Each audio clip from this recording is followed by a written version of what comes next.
Good morning and thank you for joining us. My name is Tina T-Bone. I'm the Director of Media Relations for the Province of Nova Scotia. I will be your moderator for this morning's news conference.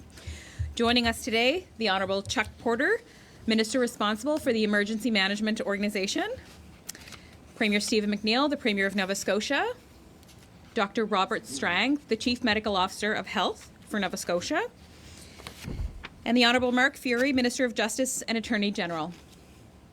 We'll start with the Premier. Go ahead. Thank you, Tina. Good morning, everyone.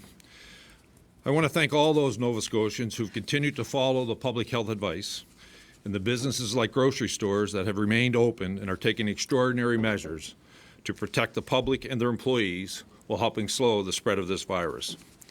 But today, I need to focus on those who are not following public health advice.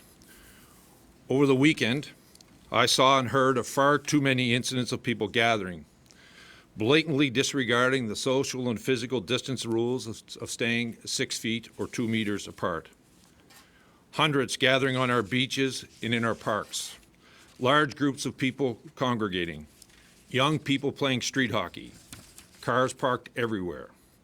People disregarding law enforcement. We are dealing with a deadly virus, and this behavior is unacceptable. And so today, effective immediately, I am declaring a provincial state of emergency. Minister Porter is here to explain what that means, and Minister Furey is here to explain how we will enforce it. We are also reducing the size of gatherings effective immediately. People cannot gather in groups of more than 5.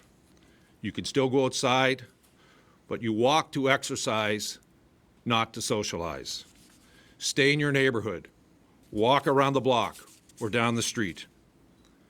Our provincial parks are closed. If you go there, you are trespassing and your vehicles will be towed. You can get groceries, you can go to the pharmacy, but do not do it in packs. Identify a single family member who can do those errands. And if you are an individual helping neighbors, please continue to do so. We are working with our municipal leaders and our First Nation leaders. It is imperative that all of us follow the state of emergency and use common sense. Currently, if you've traveled outside of Canada, you must self-isolate for 14 days. We are now taking this to a new level. Effectively tomorrow, the borders of Nova Scotia will be tightened. As of 6 a.m., if you have traveled anywhere outside of Nova Scotia, you must self-isolate for 14 days when you return.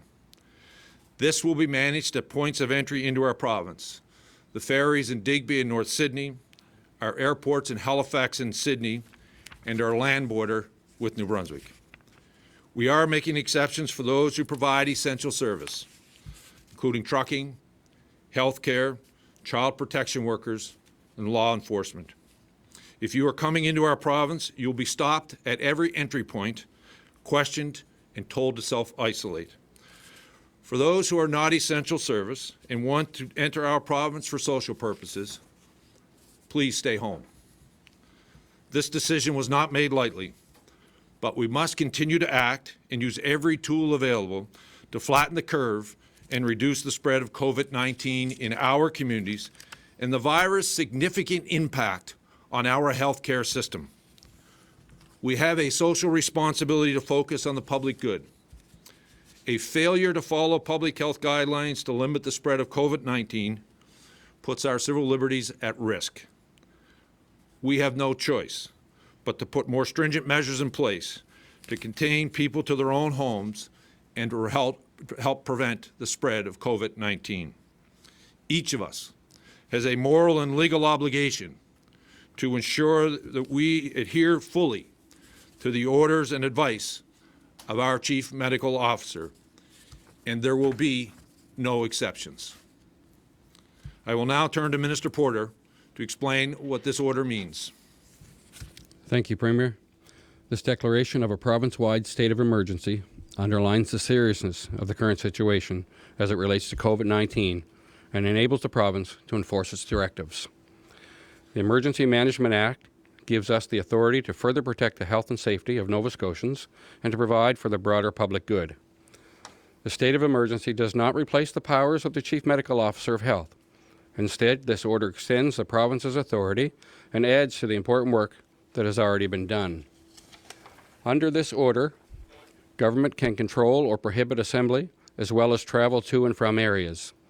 The order also provides the authority needed to coordinate commerce, activity, and emergency responders so we can ensure people are safe. We need all Nova Scotians to appreciate the seriousness of this virus and the harm that it can cause. Now is the time to follow the direction of our public health officials and support each other and our neighbors. Thank you. Thank you, Minister Porter. Now I'll ask Minister Furey to explain how we will enforce this order. Thank you, Premier. Upon the recommendation of Dr. Strang, we are taking immediate action to authorize police to enforce orders under the Health Protection Act related to both self-isolation and social distancing. The Health Protection Act authorizes the Chief Medical Officer to request police assistance to enforce his orders. This means that people and businesses will now face fines for violations or orders made under the Health Protection Act. Many Nova Scotians have taken Dr. Strang's advice and are following the order to self-isolate. However, as the Premier indicated, many are not. We therefore have no choice but to call upon the police and law enforcement community to enforce self-isolation and social distancing. In addition, effective today, social distancing will also now form part of the Chief Medical Officer's order, and police are also now authorized to enforce this order. Starting immediately, police now have the authority to issue summary offense tickets to people who are not adhering to Dr. Strang's order to self-isolate or adhere to social distancing. The fines under the Health Protection Act are for individuals found in breach of the order, $1,000 for each fine for each day. And for businesses and corporations, $7,500 in the first instance and for each subsequent day. People can be fined on multiple days if they fail to comply with the law. Police and law enforcement have been notified of these enforcement measures and are ready to begin implementation today. We've engaged our police leadership. They have requested and we are able to respond to provide them this level of authority. And I want to take this opportunity to thank the men and women in uniform who are on the front line. And as the Premier indicated, their efforts and actions yesterday were dismissed.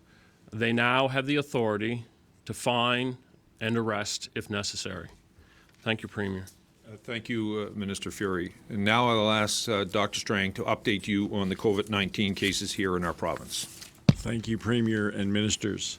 Today we're announcing 7 new cases of COVID-19, and like earlier cases, they are either travel-related or close contacts of previously announced cases.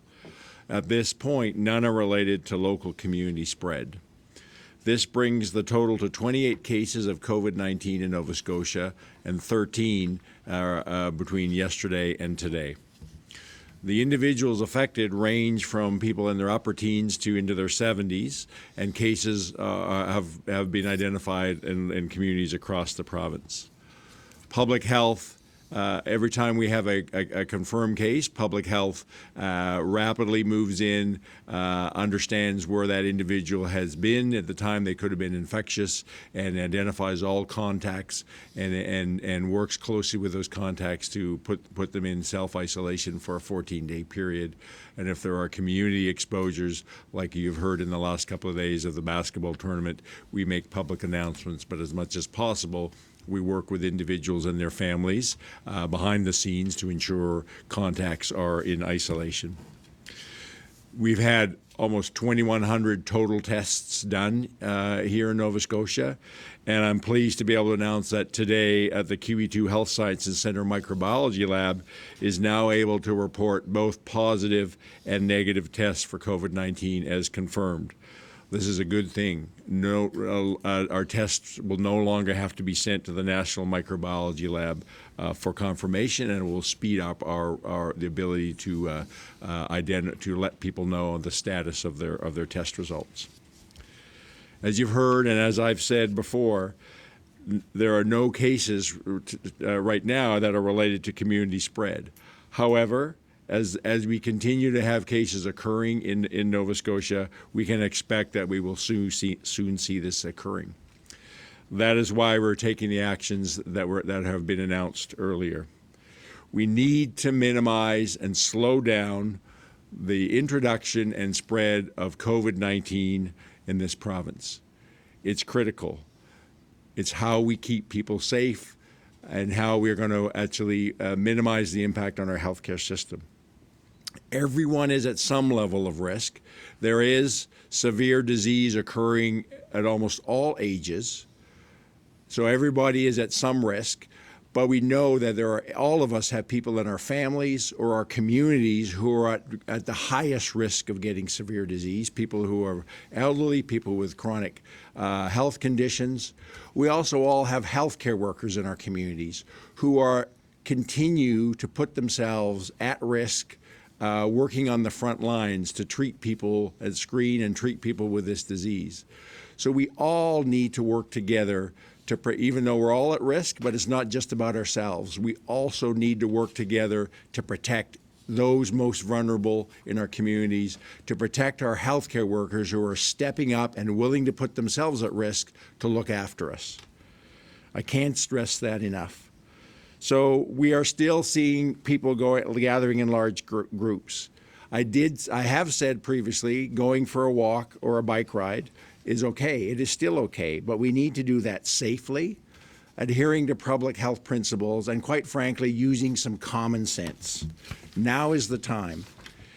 If you haven't traveled and you're adhering to social distancing, go for a walk around your block or in your neighborhood, as long as you're making sure you're respecting the social distancing.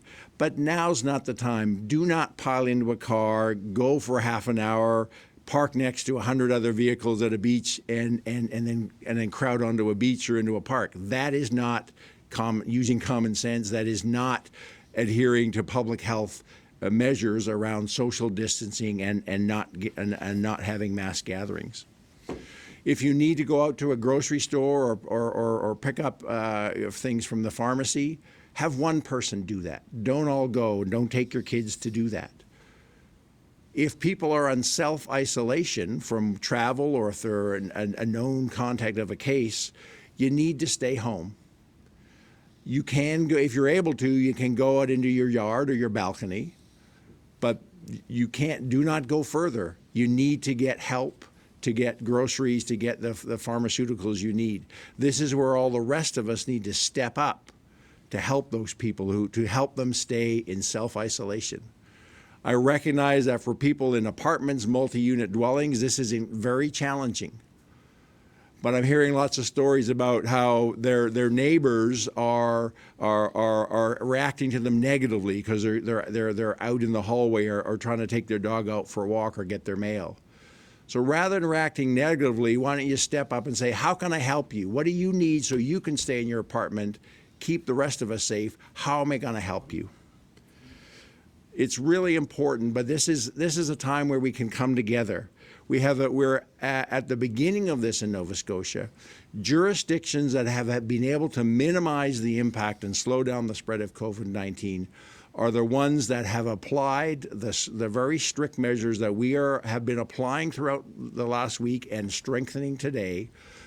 And the time is right in Nova Scotia. We can make an impact. We actually have the fortunate opportunity, even within Canada, some of our neighbors, Ontario, British Columbia, Alberta, are further ahead than us by several weeks. They have been struggling in the last couple of weeks to apply the same measures we are applying, but with not as much success. partly because they're further down the curve. So we have this window of opportunity to and learn from our Canadian neighbors and internationally and do things better. So it's really important that we actually take this seriously. It's not a time to react with fear, but I would appeal, I use 3 C's. Let's approach this with caring and a sense of community and common sense. Thank you. Thank you very much, Dr. Strang. And now we'll open it up for questions. So we'll go to the phone lines for questions again. We will take 1 question and 1 follow-up from each reporter. We have 13 reporters on the line. We will try to get to all of your questions. We have approximately 25 minutes. We will go to Shayna Luck from CBC. Go ahead, Shayna. Good morning. Nova Scotians have had, until now, unrestricted travel throughout Canada, and visitors from other provinces have had unrestricted access to Nova Scotia. Given that other provinces have said they have community transmission, why are you limiting testing to international travel only? We're not. I'll let Dr. Strang answer that. Yeah, so we're moving forward. We're not be. So a part of self-isolation. So anybody now, as of 6 o'clock tomorrow morning, anybody who comes into the province needs to self-isolate.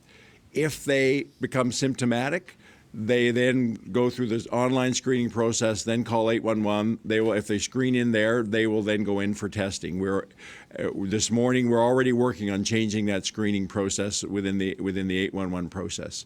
We are also looking at ways that we're starting to increase people who haven't traveled in a limited way to start to detect signs of community spread.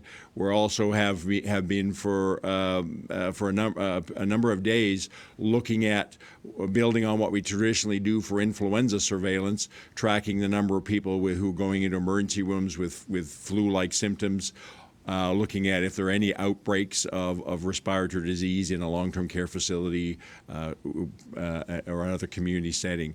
So we are continuing to do that, building on what we do for flu season, and if we see any of those signals, which we haven't to date, we would absolutely move in very quickly and start to do testing for COVID-19. Shayna, do you have a follow-up? Yes, so who exactly qualifies for testing? Is this now opened up to anyone who is showing symptoms? So where anybody who's with a travel history, and as of tomorrow, it'll be a travel history outside of Nova Scotia, who develops fever or new cough, they'll screen in through the 811 process, then go to the COVID assessment center for testing. We are working. I have further conversations later today with the lab, with my clinical colleagues, of how we actually do some testing to look at people out into, so we're making sure we're picking up signs of community spread in a timely manner. We need to work out the details of that. We are rapidly working to, within the next day or two, to double the testing capacity in the lab, but we have to be cognizant of we can't test everybody. We need to test the people who are most likely to be positive while we maintain the ability to be able to test people with significant illness. Thank you, Shayna. Next, we'll go to Nick Moore from CTV. Go ahead, Nick. All right, good morning. If somebody does see people violating this state of emergency order, people gathering in large crowds or people who should be self-isolating that they're not self-isolating, is there a way for them to report that to the proper authorities? Ask Minister Furey to respond. Yes, where those circumstances are observed, we are now encouraging people to contact their local police agency of jurisdiction. And at that time, with the information and authority the law enforcement community has now, they will take appropriate action. Can I make a comment on that too? So I think it's also important, going back to my previous comments, that we all have to work together and not just rely on authorities to enforce this. So if somebody's out there that you think maybe should be in self-isolation, first of all, is engage them if you can and feel comfortable doing that and safe in a conversation. Maybe there's a reason, maybe they actually, your judgment on them may be incorrect. Maybe they need to be social distancing rather than self-isolation. But maybe there's something they're struggling with that they need help with that's forcing them to come out of self-isolation. So rather than be negative about each other, I'm encouraging people as the first step is let's figure out how we support each other to help those who need to be in self-isolation stay in self-isolation before we go to an official complaint. Nick, did you have a follow-up question? I do have one. Thank you for that. My follow-up is, can I get clarification on whether or not this order issued today, if this does effectively close shopping malls throughout the province? Effectively, not at this particular moment. They will have to adhere to the 5-person rule. Dr. Strang and I will be having further conversations today about the next phase, but they will, and as shops will have to also look at the 5-person rule. But there will be no public gathering in a shopping mall as of today. You'll still have access to it. Thanks, Nick. Next, we'll go to Elizabeth McSheffrey from Global News. Go ahead, Elizabeth. Hi there. I'm wondering first what the state of emergency will mean in terms of protocol changes at the airport. Will there be any beefing up of testing or criteria in the airport here? Minister Porter. Thank you. The airports are currently being monitored by provincial staff at the current time through our enforcement officers out of environment. That will continue. We will upgrade information, and we will go through the same process we will do at all other points of entry, which will be asking the appropriate questions and whether they've traveled, where they've traveled from, and other questions. Elizabeth, do you have a follow-up? Yeah, just to follow up on Shayna's question. For those people that currently don't meet the criteria for testing but are showing symptoms, of course they're to self-isolate, but what can they be doing at home to treat themselves and care for themselves while they presume they have COVID-19? What should they be doing at home?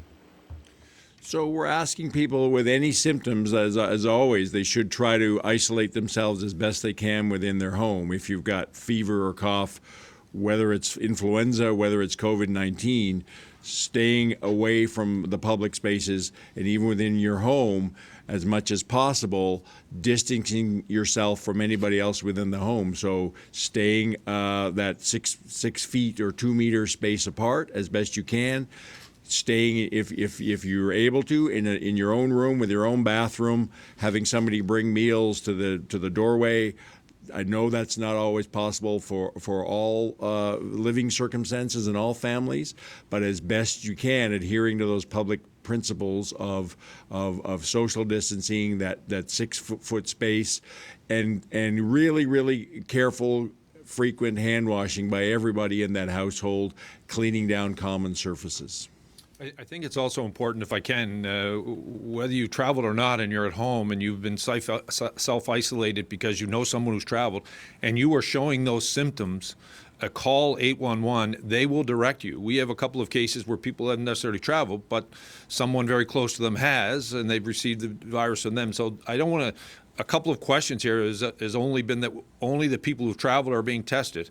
That's not accurate. What's happening is if you follow the online tool, and it identifies these symptoms, you call 811, and you will be directed to the appropriate place to ensure that that's happening.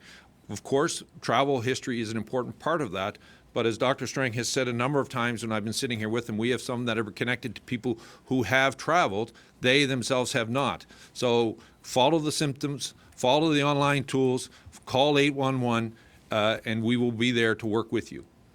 Thanks, Elizabeth. Next, we'll go to Tim Arsenault from the Chronicle Herald. Go ahead, Tim. Thank you. Some people are wondering why the NSLC outlets are still open. I'm wondering, given what's being said this morning, can you speak to that? Well, they've been kept open at various degrees across the province. Hours have changed. Access to them has changed. We've now closed them on Sundays. We will continue to monitor that as we go forward. I think there's also an important part there. There are, quite frankly, those Nova Scotians whose health requirements needs access to this product. And we also know there are family situations where people are living in very difficult circumstances, whether it's domestic violence or abuse, that the restriction of this product could escalate that. But we are monitoring what that looks like as we continue in time, and we'll continue to follow advice of public health. Do you have a follow-up, Tim? Related. if mobility had to be restricted even further, are there measures or plans for how people would go about getting things like groceries, prescriptions, those sort of essential items? Well, in my remarks, I've said you can continue to do that. Just don't do it as a group. Don't do it as an entire family. Identify an individual to go do that. Many of our retailers have put online opportunities where you can do online shopping and they'll bring it out and put it in your car. But you can go, of course, and do those things and then come home. And I would also encourage you, as Dr. Strang has mentioned here a few minutes ago, how can we support those who may have more challenges? If you're a single mom with kids at home and you're their neighbor, ask, can you help?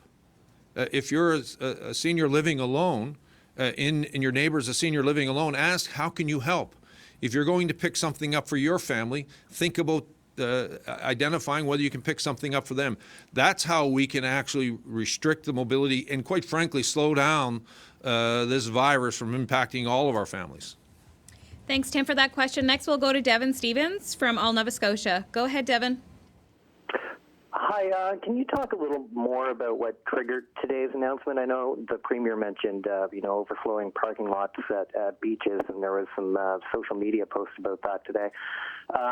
Is the government monitoring social media for this type of thing? Are you getting calls from the public? Are provincial, game wardens and park officers noting this stuff? Just a little bit more about what specifically triggered today's announcement? Well, the vast majority of Nova Scotians are following the public health advice. And they become frustrated, quite frankly, when a small percentage of Nova Scotians don't.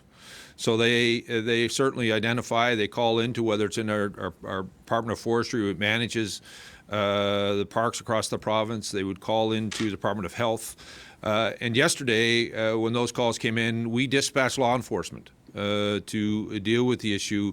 And quite frankly, they weren't taken seriously. They weren't, people were disregarding the men and women in uniform. And we cannot allow a small percentage who choose to do as they wish in our province to put at risk the health of the rest of us. And that literally is what this is. If you've watched this virus globally, and quite frankly in Canada, in some of our other Canadian provinces, the spread of this happens rapidly and quickly.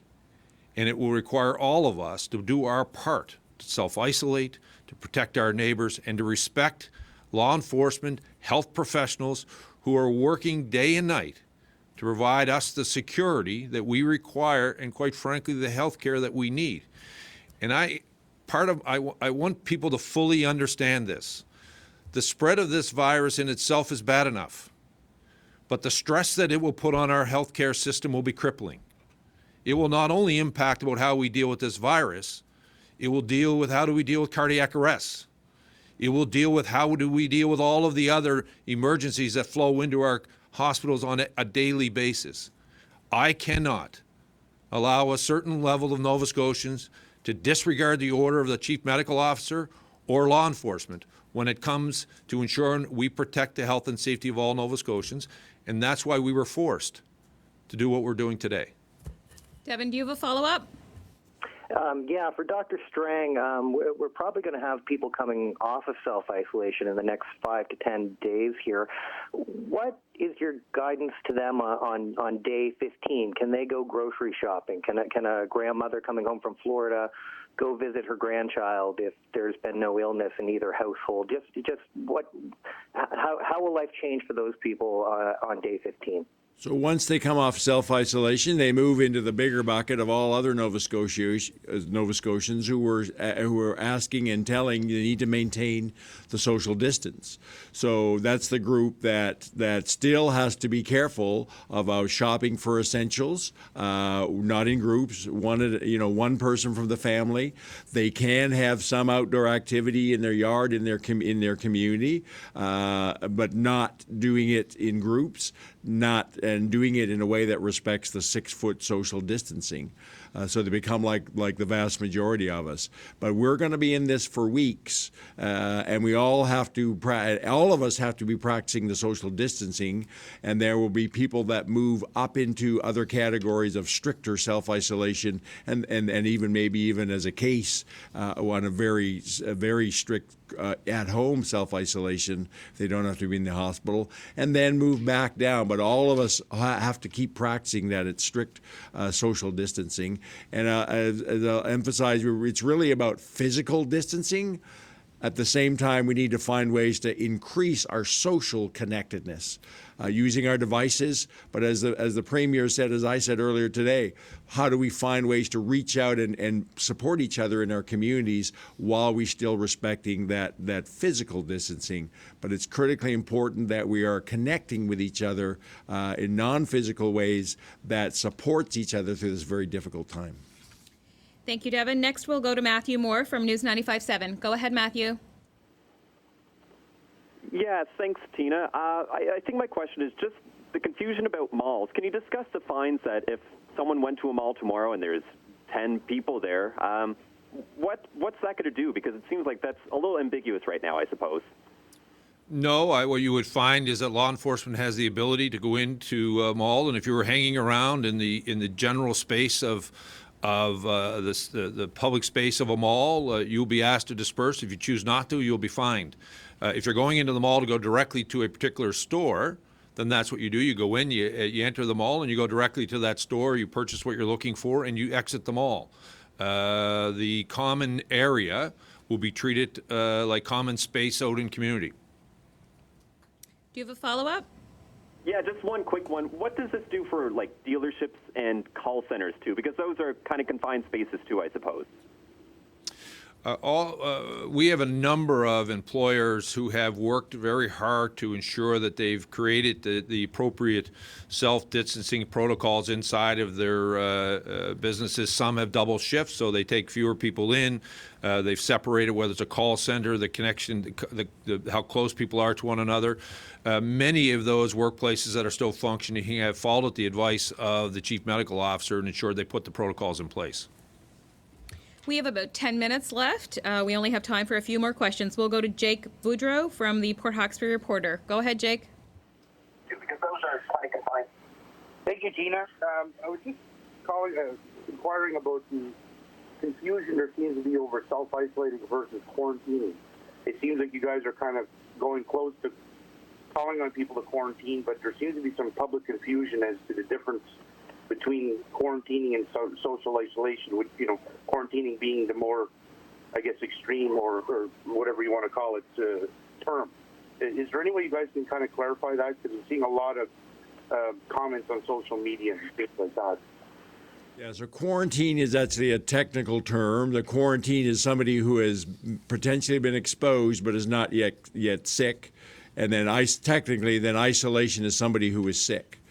Because of the language piece across the country, we're using self-isolation as the term, both for people who may have been exposed and need to stay at home away from others, as well as for people who, even if they're sick, they're self-isolation.